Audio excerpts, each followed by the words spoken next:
One very interesting fact about Noah's flood is the way it is referred to by very different cultures.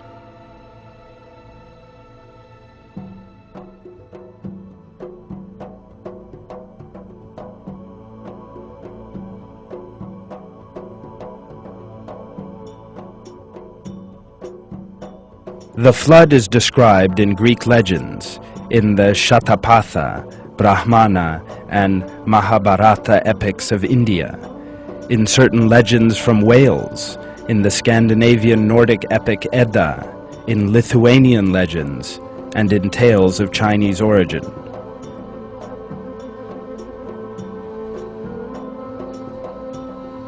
How could these ancient civilizations, far distant from one another and with no means of exchanging ideas, have come by such convergent accounts regarding the flood? The answer is clear. All these civilizations must have obtained similar information regarding it. This is clear evidence that they obtained information from a divine source. The flood was a lesson given to various civilizations by many prophets as a deterrent, and thus became part of different cultures. Yet each time, the texts were altered from their original forms. The truth has thus been lost among mystical and mythological ideas. The Quran is the only remaining source that is in substantial agreement with the findings of empirical observation. That is because the Quran was revealed from the presence of God and is under His special protection. It is therefore out of the question for it ever to change and depart from its true essence. God reveals this in a verse. It is we who have sent down the reminder, and we who will preserve it.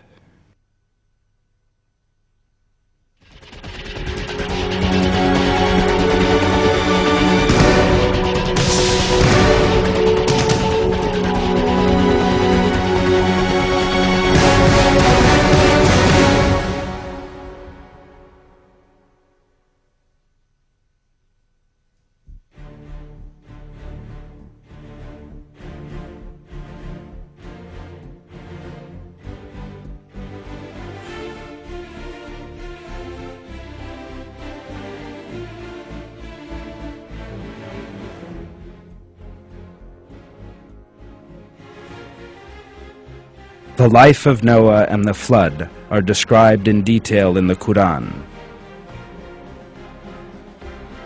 The people of Noah refused to amend their deviant way of life despite all the warnings given them. They continued in their denial of God and were destroyed with a divine punishment. This is mentioned in many verses of the Quran.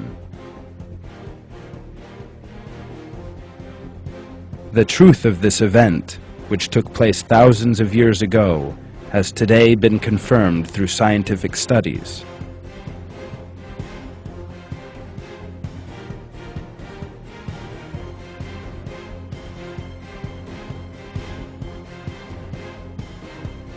The conclusions from these studies are in full agreement with the verses from the Quran. There is another point which must not be forgotten. Noah's flood is an important lesson for everyone.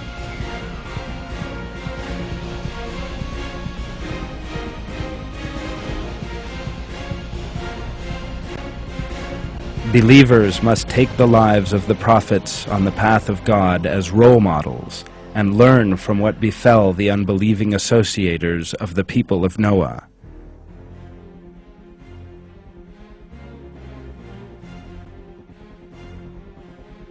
God commands this in verses.